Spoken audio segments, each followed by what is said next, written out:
देश में आज लॉकडाउन 4 की शुरुआत। कई क्षेत्रों में दी गई अधिक छूट। राज्य तय कर सकेंगे रेड, ऑरेंज और ग्रीन जोन।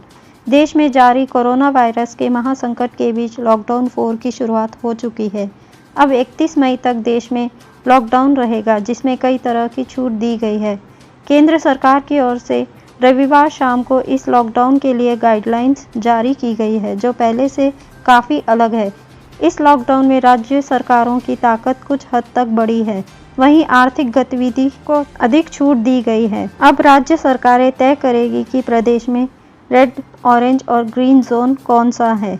इस तरह से कंटेनमेंट जोन भी तय किया जाएगा। राज्य सरकारें ये फैसला केंद्रीय स्वास्थ्य मंत्रालय के साथ मिलकर करेंगी।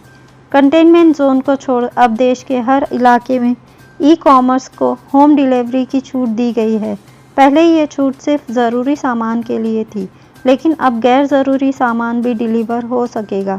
इसके अलावा restaurant, online food site, app से भी खाना डिलीवर हो सकेगा। सैलून, मिठाई की दुकान समेत अन्य दुकानों को खोलने की इजाज़त दी गई है, लेकिन ये राज्य सरकार ही तय करेंगी कि उन्हें कौन सी दुकानें खोलनी हैं और दुकान खोलने के क्या नियम हो सकते हैं।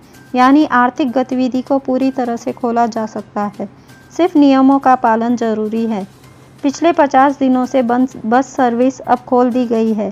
साथ ही एक राज्य से दूसरे राज्य में बसें जा सकेंगी, लेकिन दोनों राज्यों के बीच सहमति ज़रूरी है।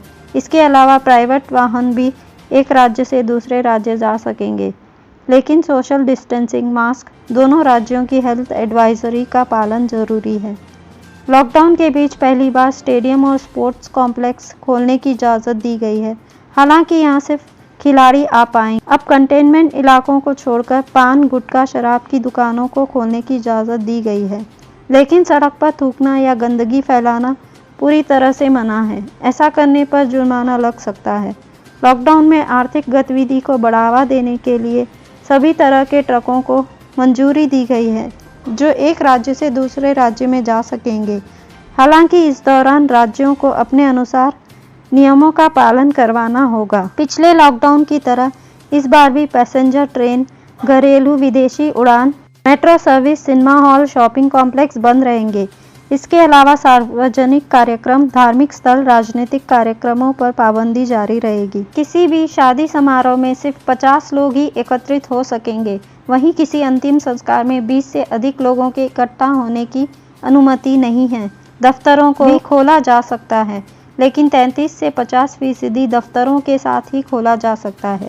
इसके अलावा कर्मचारियों को आरोग्य सेतु ऐप रखने की सलाह देनी होगी। शाम को 7 बजे से सुबह 7 बजे तक घर से बाहर निकलना मना है।